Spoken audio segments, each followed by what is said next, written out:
Hey, hockey fans, it is a Seattle Kraken and a Calgary Flames game day. So we have a Squadcast. Jess Belmosto, are you excited for some preseason hockey? I am always excited for preseason hockey because it means that we're getting closer and closer to regular season hockey. Absolutely. Well, tonight, our two teams hit the ice. So let's talk about it on this Squadcast episode of Locked on Calgary Flames and Locked on Kraken. You are Locked on Kraken, your daily podcast on the Seattle Kraken, part of the Locked On Podcast Network, your team every day. We are the Seattle Kraken.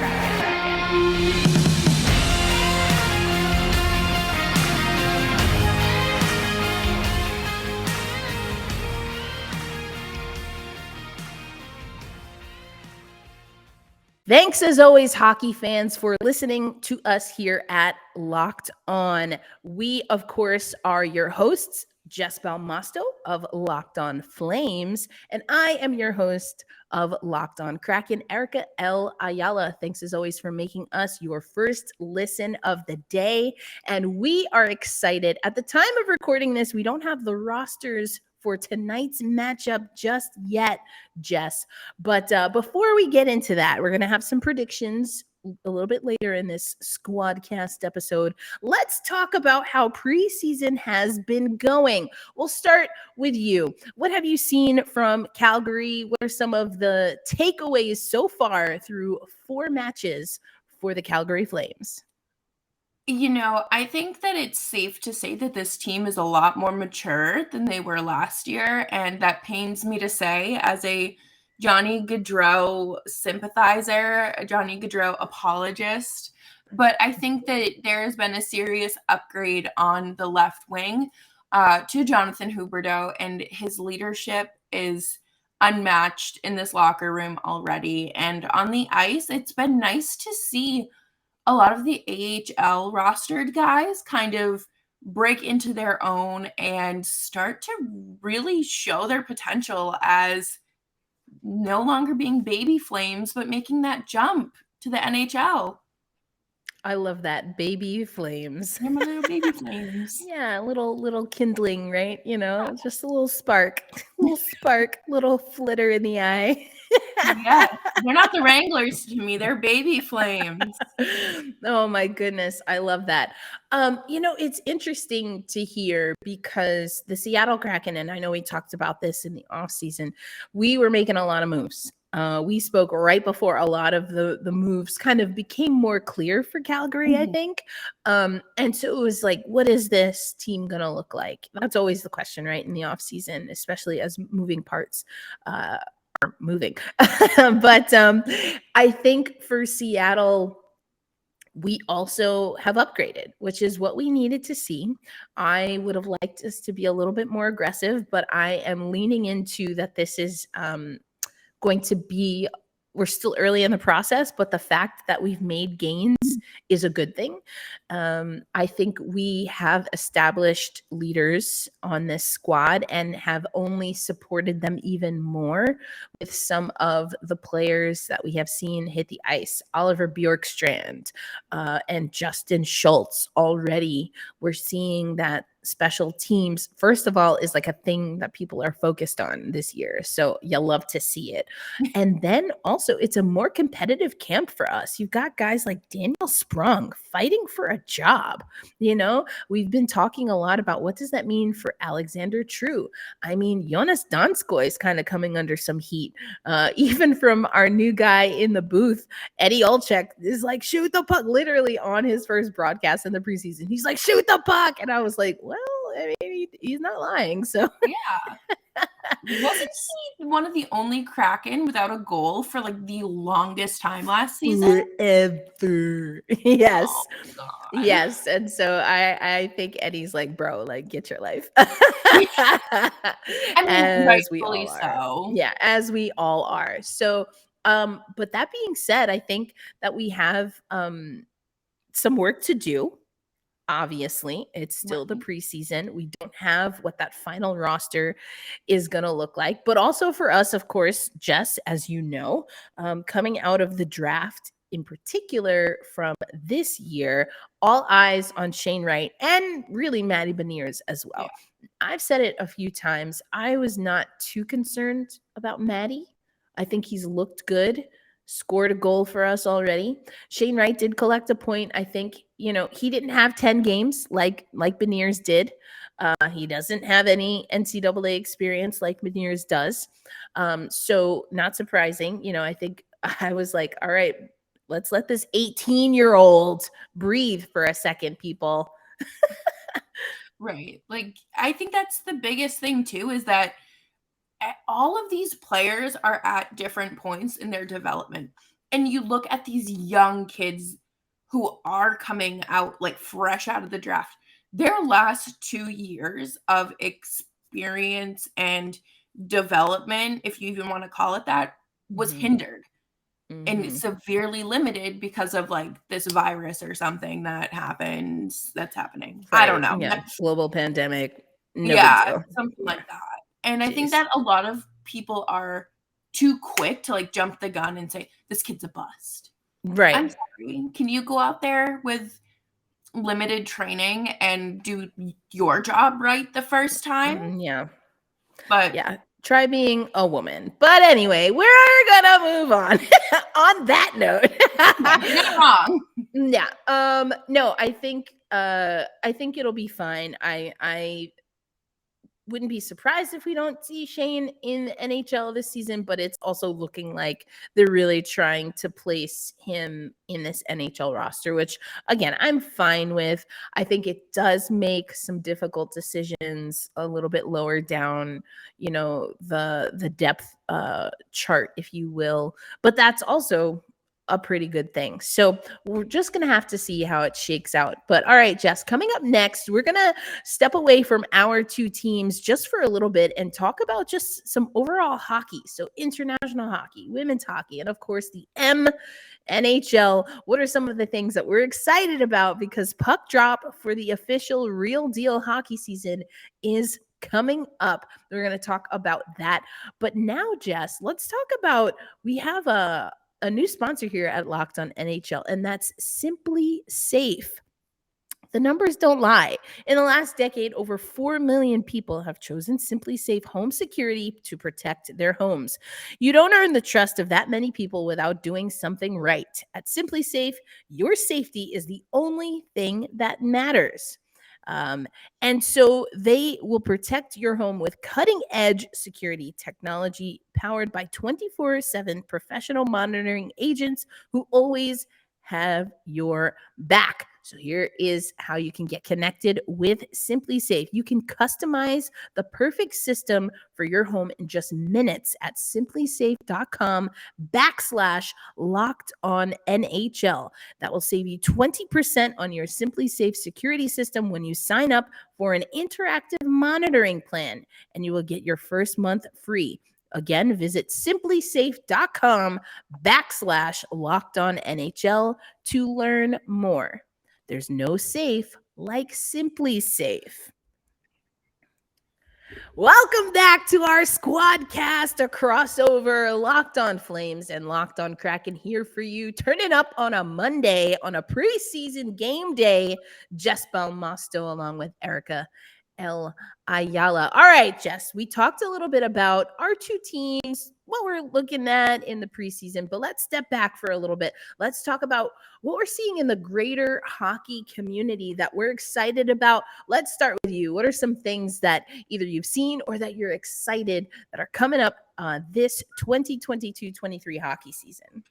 I am honestly very excited for the PHF season, and I really want to see how this Montreal inaugural season starts and how that campaign plans out. I think they have a really exciting roster, and not only them, but I think a lot of other teams across the league really kicked their rosters up a few levels, whether it be, going internationally and snatching up some Swedish and Finnish players, or like with Mallory Soliotis of the Boston Pride, just heading right down I-95 to the Connecticut Whale. That's right. Swimming downstream. We see that feeder system a lot, as well as with the Riveters and the Whale. We've seen a little bit of that jump as well. Casey Anderson going to the Riveters was with the Whale. And, we were talking, or I was talking for the Seattle Kraken about like the depth chart, the depth chart for us. And, I think you're absolutely right. At the top, we're seeing a lot of solid talent. The good thing is that it hasn't necessarily displaced players, because we do have the Montreal roster added. So, maybe some people can move around a little bit. There will be some OGs that we won't see. I'm assuming, we are going to get Kaylee Fratkin, who technically has played in all seasons leading up to season 8. Obviously, Madison Packer is back. Jillian Dempsey, Janine Weber. She had a little bit of a hiatus, but is set to be back with the Connecticut Whale. But Kira Dostal, who came back after having her little baby girl, was that the last that we've seen of her? So it's good that the league is moving in the way that it is. I can't wait till the day where we get like proper retirement, like full on retirement tours a la Sue Bird and Sylvia Fowles in the WNBA, or like signing the one-day contracts, which we see a lot in hockey. We're not quite there yet, but we're getting there. So I love that. I love that answer. I'm going to go with something. I'm going to go retrospective. And I had such a great time traveling to Florida for the Amerigol LATAM Cup. For those who don't know, that's a tournament that was really started in 2018 with the specific intent to have what we consider, hard air quotes here, non-traditional hockey markets competing and having ice time. So this year, the tournament swelled. It started with just 5 teams in that first year. Obviously, 2020, there was no LATAM Cup because of, the virus that we aforementioned virus that has impacted hockey at all levels. COVID, there was no 2020 tournament. Keep everyone safe. But they came back this year, started from 5 teams, had 44 different teams, 20 plus countries represented across 6 divisions. And I got to be one of the broadcasters, and it was so much fun. My family, my ancestral roots are in Puerto Rico and Cuba. So there was a Puerto Rican team in in all of the divisions, actually.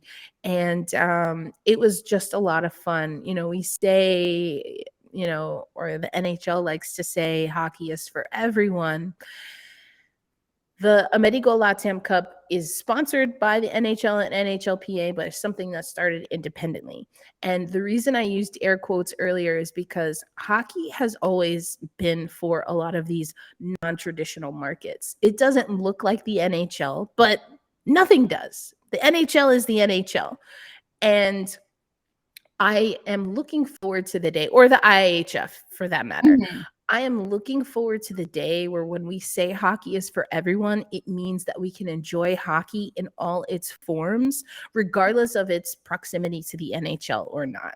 I get it. The NHL is a big draw, and people do things for fun. Right. People can do things for fun. You don't have to be great at it. You don't have to be your best or competing for a medal or a cup that's going to get dented when Colorado skates for the team picture. That was so classic. I loved it. Anyway, there's a joy, like it's taking it back to the roots of when this was a game that people played on the pond, or this was a game where you came from, different church leagues that just wanted to get their folks together, and I think there is a lot of beauty in that. And the Amerigol LATAM Cup, I was the first woman to ever call games for that tournament, so that was kind of awesome too. Wow. But also, yeah, I know, right? But also, yeah, it's 2022. 2022. It's 2022, yeah. So I think that was a really cool experience. My voice definitely suffered. It's a short window for like I call 20 plus games or something like that. So my voice is still a little raspy from that, but it was a good time. It just really it really got me in touch with, again, where my family is from and seeing what hockey looks like through our eyes. And I really appreciated that. But also Egypt, Lebanon. So we're talking Africa, we're talking Middle East. It was amazing. So I think that's my highlight retrospective, but also a little plug for Climate Pledge Arena. You mentioned the PHF, but we also have the PWHPA. They're not going full league this year. Some reports that they might be able to do that as soon as next season. So TBD on that front, but they will be doing their barnstorming model. And that's going to be exciting. They'll be starting in Quebec province. But then also the national teams, the women's national teams of the United States and Canada are coming to Climate Pledge Arena next month in November. So all of the women's hockey, I'm excited for it. Yeah. And, I believe that they're also doing something very similar in Calgary as well in terms of the national teams. So if you want to watch good hockey, and not even just good hockey, but great hockey and some of the top players in the world, it's coming. It's knocking on your door. Oh, yeah. All of the WoHo. I love it. Also, got to give a shout out to our homie Ann Kimmel, who's crushing it with the sled hockey coverage. There's been a lot of traction there, especially for women's sled hockey teams, which we love to see. And also want to make sure that sled hockey should be sanctioned through federations, just like everything else. So, like, let's get on that, people. Hockey is for everyone. You know? Yeah. We're going to talk about this a little bit more on Locked on Kraken, but I just want to get an outside opinion. We got our mascot reveal. Buoy. Yes. Buoy the mascot. Do you have any thoughts about Buoy? I love the name. I do love a good old Buoy, but I was not expecting a troll doll. In all honesty, but it's something I can get behind. I think his appearance is just fantastic. I love the neon nose. I love the feather extensions. It's just gorgeous. I love that they have an ear piercing as well. And let's go. Right. And I love that Buoy is in the white jersey, the away jersey. That is one of the only white away jerseys that is clean. That I clean, physically clean, but it looks aesthetically pleasing. And it's so clean. I love it. And I love the feathered eyebrow look we have going on as well. Let's go. Okay, leans into the facial hair. I love that. Yeah, right? Okay, so here's a few things about Buoy. The hair, first of all, it flows. The lettuce flows for real. That was intentional as a nod to all of the hockey bros that just like a good flow, that are looking for that Head and Shoulders endorsement. So I love that. Also, so you mentioned the anchor. But then I thought this was hilarious. It's like a little tentacle, and it's like there's a lot of little Easter eggs for folks who aren't, so deep into all things Seattle Kraken like myself, but there's a lot of little Easter eggs. And so this one, the tentacle, is alluding to that maybe Buoy went full on crime mob Nuck If You Buck with the Kraken at one point in time. Yeah, I thought that was a feather extension. No, it's a tentacle. So Buoy, and then this is also, I thought this was really funny. There's a tooth, a removable tooth. It comes in and out. Again, a nod to hockey culture there. So I love it. That's so fun. It is fun. Like we were talking offline, I'm not the biggest fan of mascots. And I also know that mascots are not made for me, that they're not like, let's get the 30-something single demographic to get excitable about this mascot. They're not for me. They're for families. They're supposed to embody the culture of the city or the state or the team. And I think Buoy does all of those things. So I'm not mad. No, I like it. I think Buoy is super cool. I think Buoy's kind of growing on me. Like the more I talk about it, I'm like, wait a minute, I think I kind of like it. Yeah. Like I feel like that's a Kraken tentacle or yeah, right? Isn't that even cool? more Yeah. Yeah. And so the Fremont Troll that's also, you can look that up. There's a little bit of history for Seattle there. So okay.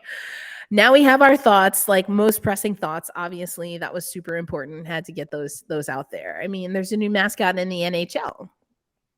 It has to be talked about. It has to be talked about. I mean, like, I would love also if Buoy kind of absorbs some of that Gritty fanfare, because Gritty, I have thoughts on Gritty, and they're on the opposite side of the spectrum of my thoughts on Buoy. That's all I'll say. That's fair. Ooh, not a fan. But it's okay. All right. It's okay. Well, I appreciate you. I would love Locked On Flames fans, if you are so led, let us know over on Locked On Kraken how you feel about the mascot. Leads me to ask, though. Yes. Is there a Flames mascot? Like, what would that be? What would you like it to be? So Harvey the Hound is currently the Flames mascot. There is. Oh, it's a dog. It's a dog. It's in a dog like skates on the ice. Yeah, I don't think he's been dry cleaned since 1980 something when the team played Calgary, but that's okay. It's all right. Yeah, Harvey the Hound, I think, to me, and now I don't know anything about the history of Harvey the Hound, but to me it represents the dog within us. Ooh, okay. Have that dog in you, and I love that. Oh my gosh! Actually, like, if that's not it, they should just hire you to. Oh wow, I'm seeing. I've never. Right. Wow. Oh. Okay. He also had his tongue ripped out once. Oh my. Well, that's not surprising because it's out there. It's just out there. Hold on. I'm trying to get a good picture for the folks here. There we go. See, I didn't even know. I did not do my research. I apologize to Flames fans. I did not know. I learned something though. Harvey the Hound. Or like, so it's a hound. It's not a husky. Those are different. Two different things? Okay. Yes. I don't know if they went with a hound because they like sniff out blood. Oh, okay. But to me, he looks more like a husky. I thought so, because I thought hounds usually had more of a brown coat. Yeah, and like floppy ears. Yeah. Okay. I'll imagine like, or like during warm-ups, like someone goes full League of Their Own movie and just hits Harvey the Hound like off of the glass. That would be hysterical, but I would also feel really bad. Oh, poor Harvey. Yeah, don't be mean to mascots. Yeah, there's still a person in there. There's a human being in there. And also mascots, don't be mean to people. Yeah. Don't throw pies in their face or whatever. This is fantastic. This is why you come to Locked On for an expert analysis on Buoy and Harvey. So, all right. Coming up, though, we're going to get into the nit and grit. We're going to have some predictions because our two teams are going to hit the ice tonight. So that's coming up on Locked On Kraken and Locked On Flames. All right, folks, thanks as always for making Locked On Flames and or Locked On Kraken your first listen of the day. I guess it's not and because you have to listen to one first. Either way, now that you've listened to either show, now check out the other one and then listen to Locked On NHL. We are marching towards the regular season, which means that we will have our game-to-game recap show as a part of Locked On NHL. And also, just like anytime you want things outside of what's happening with our teams, head over to the Locked On NHL show, 30 minutes every day of the week, except Saturdays and Sundays. All right. Well, we have a game to get to. We have a game.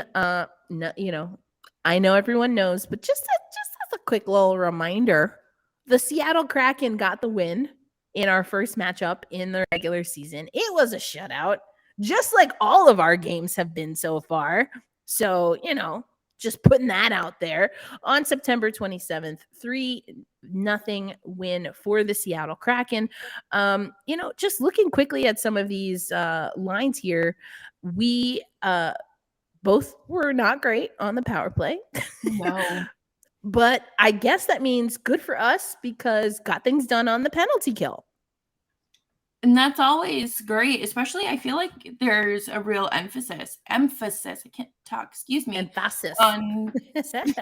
Emphasis on the emphasis on special teams and just how important they really are. And I don't know if, or I guess who the Kraken's special teams coaches are, but you know, I would assume that things are kicking off right in that department. Yeah, I think so. We see this. The Flames were, if you will, 6 for 6 on the kill, and the Seattle Kraken were 3 for 3 on the kill. Of course, the other side of that means that it was an 0 for both of us again on the power play. 0 for 6 for the Flames on the power play.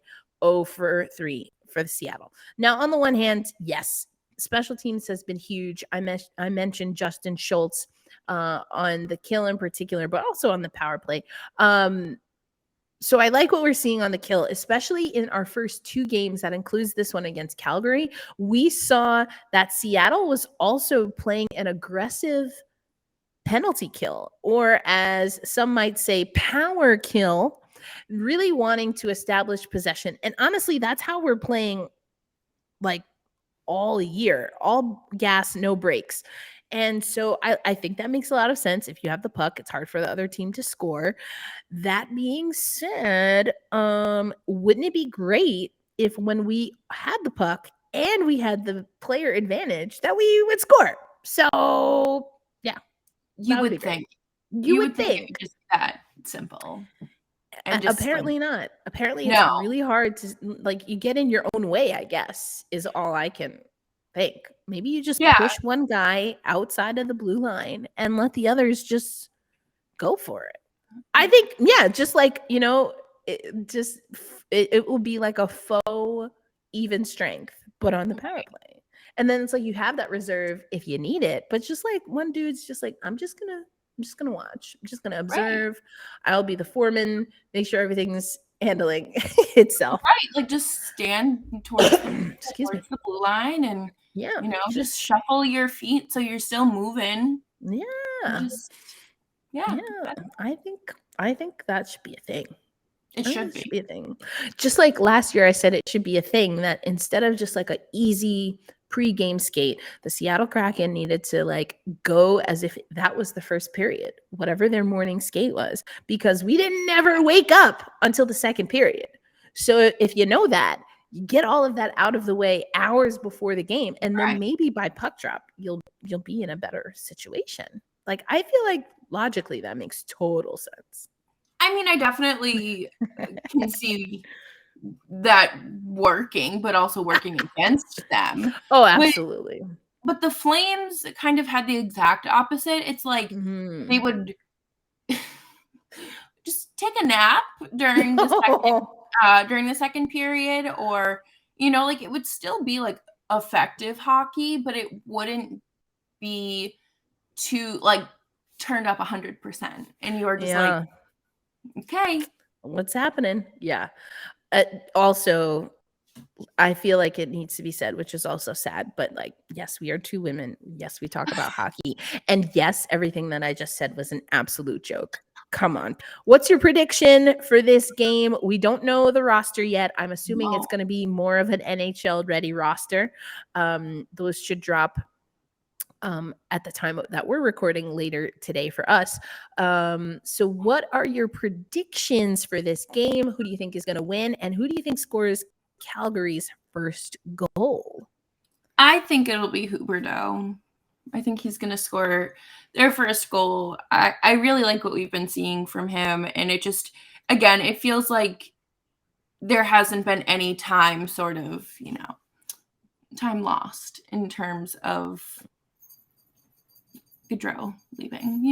We have a new Johnny Hockey at home.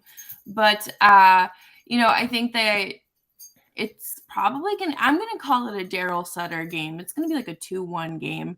They had a very Daryl Sutter outing against the Oilers. Obviously different roster, but I would just say it's going to be a 2-1 game. It'll be very close. Okay, 2-1 game in favor of. Oh yeah, in favor of the Flames. Oh, of course. I mean, yeah. Am I surprised? No. Do I agree? No. 2-1. Okay. I think Seattle has been scoring at least 3 goals a game. So I'm going to say we're going to get 3. I think we're going to get at least a 3 spot. Okay. We have not given up any goals. I don't know that continues. I think we might see one squeak in. So I'm going to go.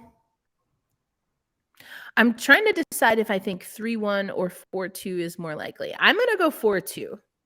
And I think we might have to, I would honestly, it's a preseason, so who cares? But I honestly would like to see if we can get a 4-2 scoreline, a 4-2 victory coming from behind. So I'm going to say that Calgary is actually going to score first and that Seattle is going to have to come back. And I'd love to see that scenario play out. Yeah, no, I always love a good come from behind win, except when it's in the playoffs, because I can't. We need to just get the momentum going. Please don't put me through this stress. But yeah, no, and especially to me, the Kraken are an underdog team. I love rooting for Ryan Donato finding his footing in Seattle. It's very fun to watch him blossom into this player and also this roster really shape up, but unfortunately not when they're playing. So it literally does not matter. But I think this is a great experience for all involved, especially if tonight's one of those nights where players on both sides are in the roster to kind of get this is their final cut moment. Yeah, exactly. Pacific Division's next top roster. All right, Jess, I appreciate your time. Folks, make sure you are following Locked on Flames and Jess Belmosto. Calgary is going to be a really interesting team. Lots of moves, lots of changes, but you heard it from Jess. The leadership looking solid, and we know that's what it takes to get to the postseason and to hoist that cup at the end of the year. And of course, if you are so led, follow us on Locked on Kraken. We had the amazing Allison Lucan break down positionless hockey. Ooh, what a conversation that was. Oh, I loved it. She's so smart. I know, just such a great, I know, yeah, of course, she's with the Seattle Kraken now, but even before then, just an amazing mind in hockey. So happy to have her. And she has given so much time and appreciation to a lot of Locked On hosts, not just us over at Locked on Kraken. So if you're not following Allison Lucan, do that on the immediate. And you can also watch her on Locked on Kraken. All right, that's going to do it for this Squadcast, this crossover episode, Locked on Flames and Locked on Kraken. Enjoy the game tonight. And if you're listening on Locked on Kraken, I like to say it, hold fast, stay true. For everyone listening, make sure you're being kind to yourself and to each other. Let's do that hockey, folks.